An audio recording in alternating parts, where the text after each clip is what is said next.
अल्लाह ने हमें इस तरह पैदा किया है कि हमारी ज़रूरियत होती हैं और हमारी ज़िंदगी में मुख्तलिफ चीज़ें होती हैं जिन्हें हम पूरा करना चाहते हैं।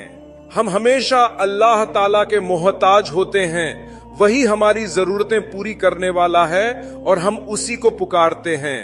कभी कभी हम अल्लाह को बहुत ज़्यादा और बहुत लंबे अरसे तक पुकारते हैं, लेकिन हमें अपनी दुआओं का फौरी नतीजा नज़र नहीं आता।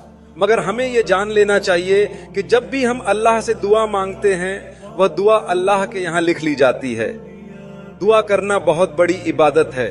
अगर किसी शख्स की दुआएं वैसे पूरी ना हो जैसी वह चाहता था, लेकिन उसके बावजूद वह मुसलसल अल्लाह से दुआ करता रहा, तो अल्लाह के हुक्म से वह शख्स सब्र और साबित कदमी के सबब जन्नत में दाखिल कर दिया जाएगा। क्यों?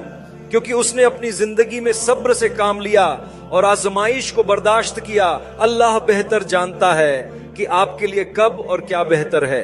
वह जानता है कि जो चीज आप मांग रहे हैं वह आपके हक में बेहतर है या नहीं।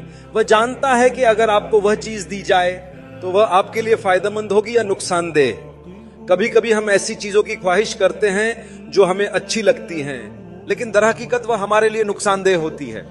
कुछ चीजें हमें ऐसी लगती हैं कि हमारे लिए फायदेमंद हैं, मगर वह हमारी जिंदगी में तबाही या परेशानी का सबब बन सकती हैं। इसलिए हमें हमेशा अल्लाह की रहमत माननी चाहिए, उसी पर भरोसा रखना चाहिए और यकीन रखना चाहिए कि अल्लाह जो कुछ करता है वह हमेशा हमारे हक में बेहतर होता है। आज मैं एक बहुत अहम मामले पर बात करना चाहता हूँ, और वह यह है कि जिंदगी में वह दरवाजे जो बंद होते हैं उनको खोलने की चाबी क्या है। हम जिंदगी में चलते हैं तो कई दरवाजे बंद मिलते हैं, कई रास्ते रुकावट से भरे होते हैं। इन दरवाजों को खोलने वाला सिर्फ अल्लाह है।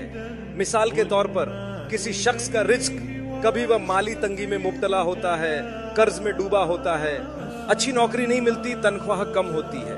कभी सेहत के मसाइल होते हैं, कभी घरेलू मसाइल, कभी बच्चों, बीवी, वालिदैन, बहन भाइयों या रिश्तेदारों के साथ मसाइल होते हैं। हम इन मसाइल को हल करने की कोशिश करते हैं, लेकिन कुछ नहीं होता, दरवाजा बंद ही रहता है। लेकिन इन दरवाजों को खोलने का एक तरीका है जो हमें अल्लाह ने सिखाया है।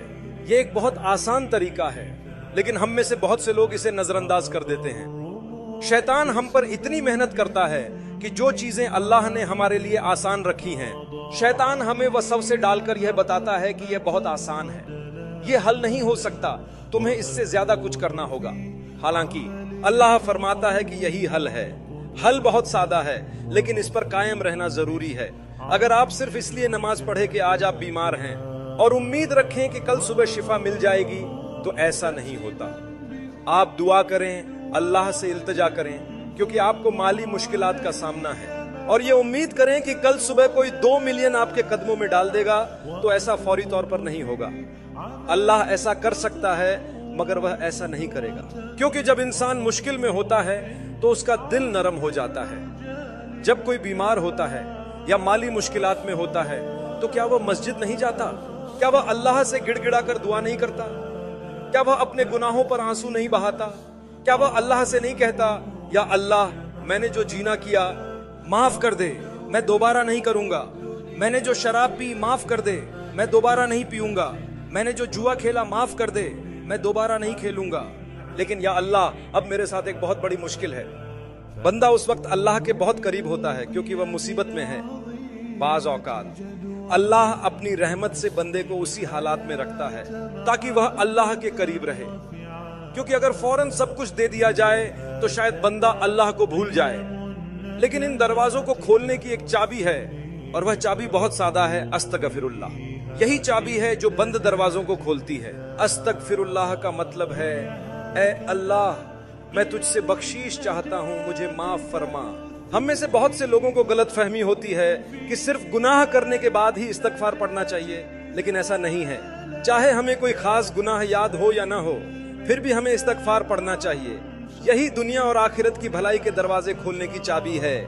हमारा ईमान है कि रसूल अल्लाह सल्लल्लाहु अलैहि वसल्लम बेगुनाह और मासूम हैं।